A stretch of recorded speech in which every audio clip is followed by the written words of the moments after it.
예수는 게네사렛 호숫가에 서서 호숫가에 배 두 척이 있는 것을 보시니 어부들은 배에서 나와서 그물을 씻는지라. 예수께서 한 배에 오르시니 그 배는 시몬의 배라. 육지에서 조금 떼기를 청하시고 앉으사 배에서 무리를 가르치시더니 말씀을 마치시고 시몬에게 이르시되 깊은 데로 가서 그물을 내려 고기를 잡으라. 시몬이 대답하여 이르되 선생님, 우리들이 밤이 새도록 수고하였으되 잡은 것이 없지만은 말씀에 의지하여 내가 그물을 내리리이다 하고 그렇게 하니 고기를 잡은 것이 심이 많아 그물이 찢어지는지라. 이에 다른 배에 있는 동무들에게 손짓하여 와서 도와달라 하니 그들이 와서 두 배의 채움에 잠기게 되었더라.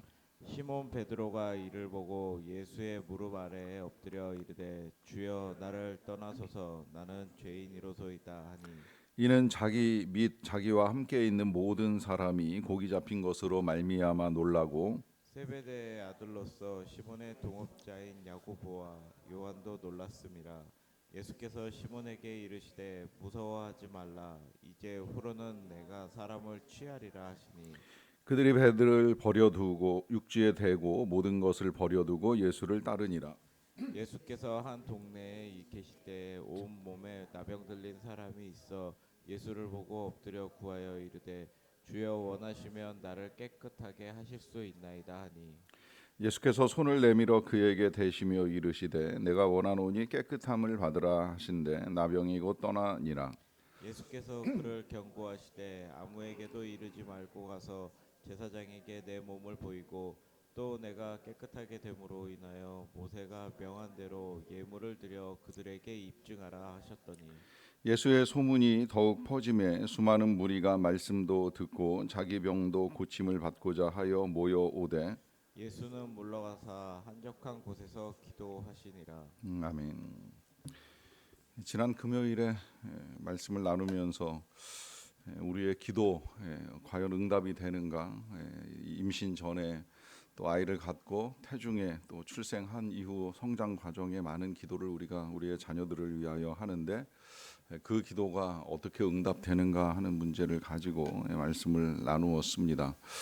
당장의 결과를 보면 우리의 기도는 어떻게 된 것인가는 의문이 들 수도 있지만 시간이 흐르면서 하나님이 하시는 일들을 볼 수도 있고 또 때로는 우리의 기도하고 상반된 결과를 볼 수도 있기는 하다고 생각을 합니다마는 분명한 건 선하신 하나님께서 선한 결과를 내신다라고 하는 사실입니다.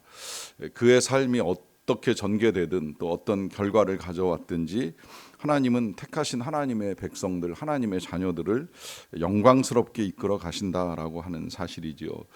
이와 같은 하나님의 약속과 이 말씀에 대해서 여러분들은 얼만큼 이제 신뢰를 하고 계시는지요? 이 질문은 이제 바꾸어서 질문하자면 예수 그리스도를 우리가 믿는 믿음을 가지고 살고 있다 이렇게 표현을 하는데 그 예수님을 믿는 우리의 믿음은 과연 어디까지 이제 얼마나 따라갈 수 있는가라고 하는 이제 질문이라고도 할 수가 있습니다.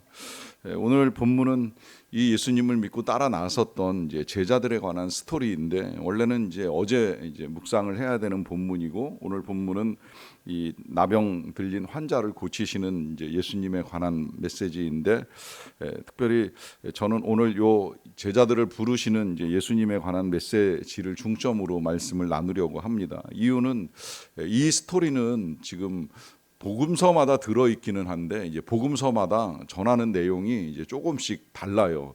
어떤 경우에는 그냥 예수님이 지나가시다가 제자들을 부르고 나를 따라오라 하는 명령에 이 제자들이 따라 나선 것으로 되어 있고 또 요한복음 같은 경우에는 이제 이 예수님을 먼저 만났던 안드레가 베드로를 찾아와서 베드로에게 같이 이제 예수님을 만나자 해가지고 베드로가 예수님을 만나는 것으로 되어 있는데 오늘 복음서의 내용은 뭐 읽으신 대로 조금 다른 방식으로 서술이 되어 있어요. 그래서 도대체 이 베드로는 예수님을 어떻게 만났는지에 대해서는 정확하게 알 수는 없지만 그러나 분명한 건 이제 이 예수님은 베드로를 부르셨고 베드로는 예수님을 믿고 따르게 되었는데 이제 그 사실과 함께 그 과정 속에 있었던 일 아마도 누가가 가장 상세하게 예수님의 사건을 이제 조사하고 연구하고 듣고 기록을 하다 보니까 이 내용이 중요하게 여겨져서 우리에게 남겨진 것이 아닌가 하는 생각을 하게 됩니다. 그래서 보시면 일단 많은 사람들이 예수님께 말씀을 듣기 위하여 게네사렛 호숫가, 이 또한 이제 갈릴리 호수의 한 지역을 일컫는 지명이라고 할 수가 있겠는데, 여기에 와가지고 이제 예수님의 말씀을 들으려고 모이다 보니까 이제 처음에는 예수님이 베드로에게 배를 한 척을 부탁을 했어요. 당시에 베드로는 배 두 척이 있는 중에 이제 나와서 그물을 씻고 있는 상황에 다시 이제 배를 좀 띄워달라고 요청을 한 거예요. 아마도 요청을 한 이유는 너무 군중이 많다 보니까 일정한 거리를 둬야지만 말씀을 전하실 수 있을 것이기 때문에 이제 요청을 하신 것이 아닌가 하는 생각이 들고요. 이 요청에 베드로는 배를 빌려 드렸고요.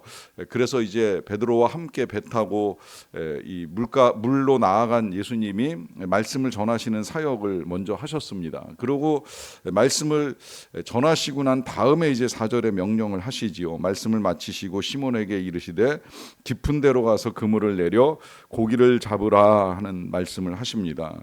여기에 지금 상식적으로는 이해되지 않는 이제 몇 가지의 이 말씀이 기록이 되어 있습니다. 일단 첫째는 지금은 이제 그물을 던질 시간이 아닌 거예요. 이미 그물질이 끝났어요.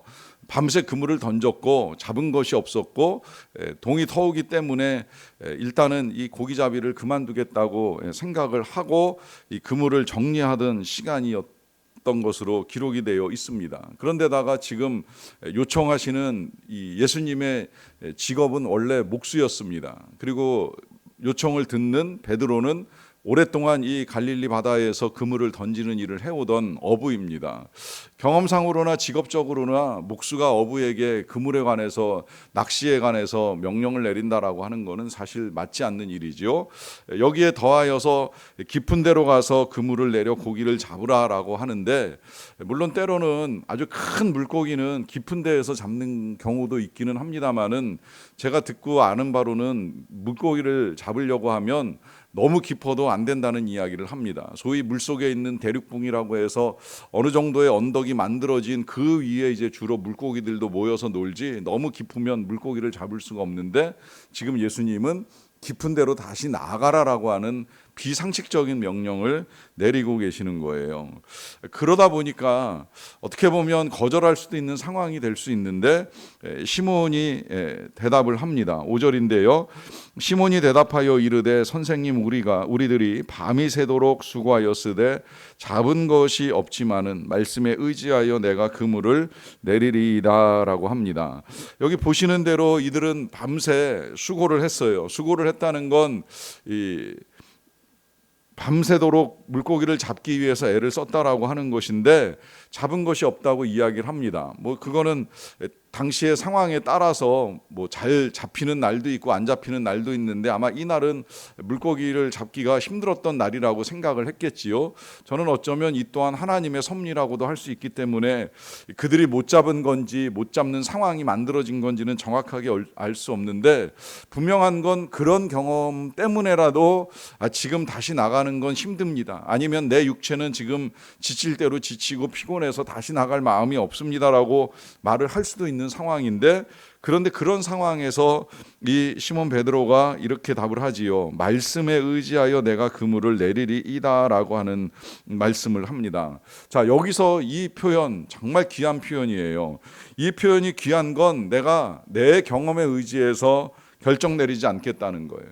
내 상식에 따라 결정하지 않겠다는 거예요. 지금 중요한 결정의 가장 큰 동기는 하나님의 말씀, 다시 말하면 예수님의 말씀입니다. 그 말씀에 따라 이전에 어떠한 일이 있었든지 관계없이 지금이라도 말씀하시는 그 일을 제가 따라 보겠습니다라고 하는 결정을 합니다. 이 경험이 어떻게 보면 이 시몬 베드로에게 있어서는 굉장히 중요한 경험이지요. 중요하다고 말씀을 드리는 이유는 이런 경험이 한 번으로 끝나는 것이 아니라 그 다음에 이제 다시 부활하신 예수님을 만나는 이 갈릴리 바닷가에서 똑같이 데자뷰처럼 경험을 하잖아요. 그때도 똑같이 밤새도록 고기를 못 잡고 있던 이 제자들에게 부활하신 예수님이 찾아오셔가지고 똑같이 그물을 배 오른편에 던지라 하는 명령을 내리시고 그 명령에 따라 153마리의 물고기를 잡을 만큼 엄청난 수확을 거두게 되는데, 그때도 동일한 하나님의 사건을 보여줍니다. 이때 이 하나님의 사건이라고 말하는 것은 말씀에 의지할 때 어떤 결과가 나타나느냐라고 하는 것을 알게 해주시는 것이죠. 그만큼 이제 우리 예수님의 말씀과 약속은 권세 있고 그 권세에 순종할 때에 놀라운 일이 벌어진다는 거예요. 실제로 그렇게 한 결과가 6절에 나오죠. 그렇게 하니 고기를 잡은 것이 심이 많아 그물이 찢어지는 결과를 경험하게 됩니다. 그래서 이제 자신들이 감당할 수 없다 보니까 다른 배를 가지고 있는 친구들에게 요청을 해가지고 그 배까지 끌어내서 함께 이제 고기를 나누고 만선의 그 기쁨을 가지고 이들이 이제 돌아올 수 있게 되었어요. 그러다 보니까 이제 많은 사람들이 놀랐다라고 하는 기록과 함께 이 본문 안에 이제 야고보와 요한도 함께 이제 놀라는 것을 기록하고 있어요. 그래서 실제로 요한복음에서도 이 야고보와 요한이 베드로와 안드레의 뒤를 따라서 예수님을 만난 사람들이고, 이제 이 두 형제들 곧 네 명이 예수님과 가장 가까이에서 예수님을 섬기고 따르는 제자들로 자리매김을 하지요. 중요한 건 이제 이런 일이 진행되는 동안에 이 시몬 베드로가 보인 반응인데요. 8절에 보시면 시몬 베드로가 이를 보고 예수의 무릎 아래에 엎드려 이르되 주여 나를 떠나소서 나는 죄인이로소이다 라고 하는 고백을 합니다. 자, 이 벌어진 모든 상황을 놓고서 이 베드로가 보였던 반응은 뭐 감사합니다, 고맙습니다가 아니라 예수님 떠나주세요, 나는 죄인입니다라고 하는 고백을 해요. 이유는 두려움 때문인 건 틀림이 없는데, 저는 이 두려움은 솔직히 어떤 두려움인지에 대해서는 이제 명확하게 모르겠더라고요. 아마도 그가 처음부터 예수님의 말씀을 들으려고 한 것이 아니라 거절했다가 설득하고 다시 수락하는 과정이 있어서 이제 그 사실에 대한 두려움인지, 아니라고 한다면 지금 이 놀라운 일을 이루신 예수님의 권세와 권위에 대한 두려움인지는 모르겠는데, 어찌되었건 지금 이 베드로는 예수님을 이제 처음 만나면서 그분의 능력을 경험하기는 했지만 또 그분의 권세 앞에, 그분의 지혜와 능력 앞에서는 두려움을 표현을 하고 있습니다. 그러다 보니까 예수님 하신 말씀이 10절 하반절에 이렇게 기록이 되어 있죠. 무서워하지 말라, 이제후로는 네가 사람을 취하리라 라고 하는 말씀을 하십니다. 자, 무서워하지 말라라고 하는 건 지금 이 베드로가 경험한 이제 현재의 상황에 대해서 이제 두려워할 일은 아니다라고 하는 말씀하시는 것이고, 거기에 이제 조금 더 확장을 하자고 한다면 앞으로 이제 베드로가 겪게 될 일들에 대해서도 두려워하지 말라라고 하는 말씀으로 들어도 상관은 없을 것 같아요. 중요한 건 그 다음에 이제 이어지는 약속입니다. 이런 약속을 하시잖아요. 이제후로는 네가 사람을 취하리라라고 하는 약속입니다. 자, 이 사람을 취하리라 하는 약속, 이 약속이 이제 베드로가 고기만 잡던 사람에서 끝나는 것이 아니라 이제는 사람을 낚는 어부 같은 삶을 살게 될 것이다 라고 하는 약속이고요. 이 삶은 단순히 그냥 베드로의 직업을 바꾸라고 하는 명령이 아닙니다. 이 명령 오해하면 뭐 정말 이 말씀대로 우리가 다 신학교를 가야 되고 뭐 선교사가 돼야 되나 하는 고민을 할 수도 있을지 모르겠지만, 이 명령에 있어서의 핵심은 지금 베드로가 지금까지 살아왔던 삶의 방향과는 전혀 다른 방향의 삶을 주님이 제시하시는 거예요. 그 방향은 자기와 가족들만을 먹여 살리기 위하여 힘쓰던 삶에서 이제는 하나님과 하나님의 나라, 더 나아가서 세상을 유익하게 하는 일에 쓰임받는 인생이 될 것이다라고 하는 것을 말씀합니다. 그런 의미에서 이 예수님의 명령은 직업을 바꾸는 명령이 아니라 삶의 가치를 바꾸는 명령이고, 이 삶의 가치를 바꾸는 명령은 다시 말해서 사명이고 소명이라고 하는 거예요.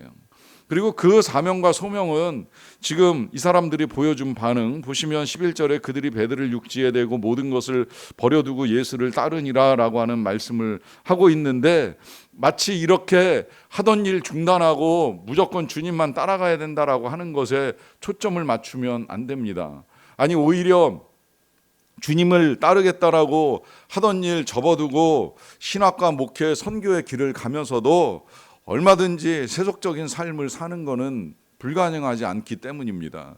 중요한 건 내가 살아가는 삶의 자리에서 정말 내가 따르고 있는 분이 누구인가? 정말 주님을 따르고 있는가 아니면 내 생각을 따르고 있는가? 주님의 뜻에 가치를 두고 있는가 내 생각에 더 가치를 두고 있는가에 대한 마음의 태도가 훨씬 더 중요합니다. 그러하기 때문에 오늘 우리에게 있어서 하나님께서 원하시는 삶은 분명합니다. 그것은 하나님의 뜻을 따르는 삶이고요. 그 뜻을 따르는 삶이 어떻게 보면 버거워 보이고 내 마음에 들지 않을 수도 있어요.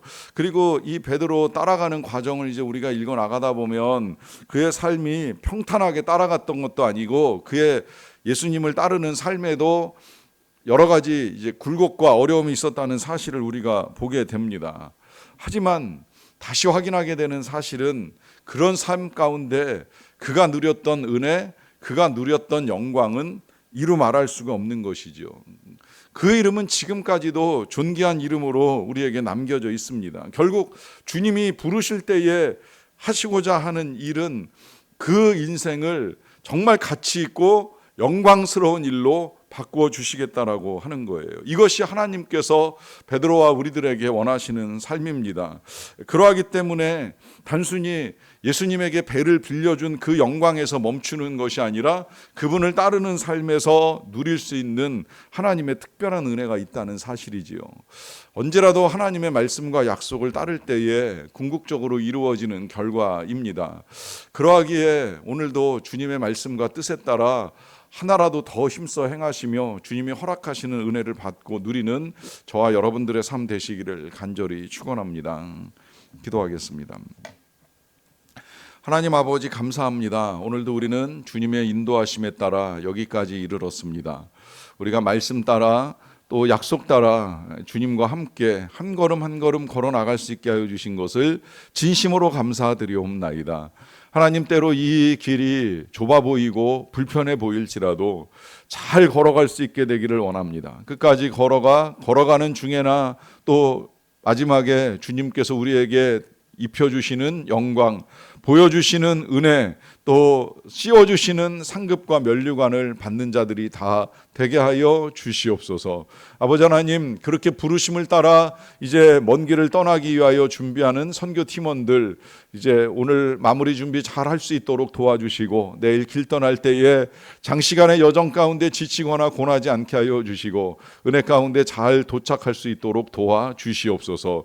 또 하나님의 부르심을 따라 선교지에 나가 있는 우리 선교사님들을 지켜주시고 도와주시기를 원합니다. 어려운 상황이지만 순종하는 삶을 통해 하나님의 영광과 은혜와 사랑을 나타내고 또 필요한 것들을 채움받는 역사도 나타나게 하여 주시옵소서. 명절을 맞이하면서 먼 길을 오고 가는 교우들의 발걸음을 안전하게 지켜주시고 만남 속에 복을 내려주시기를 원합니다. 누구를 만나든지 우리는 그리스도의 대사로 또 그리스도의 향기로 하나님의 메시지를 전하고 또 하나님의 사랑을 드러내는 삶을 사는 아름다운 명절 될 수 있도록 주님 도와주시옵소서. 그 밖에도 이 명절을 기쁘게 보낼 수 없는 환우들을 불쌍히 여기사 고쳐주시고 치유하여 주시며 뿐만 아니라 여러 가지 어려움 가운데 놓여 있는 우리 교우들의 삶에 은혜와 자비와 주의 사랑 능력 베풀어 주시옵소서. 모든 것 감사드리옵고 예수님의 이름으로 기도하옵나이다. 아멘.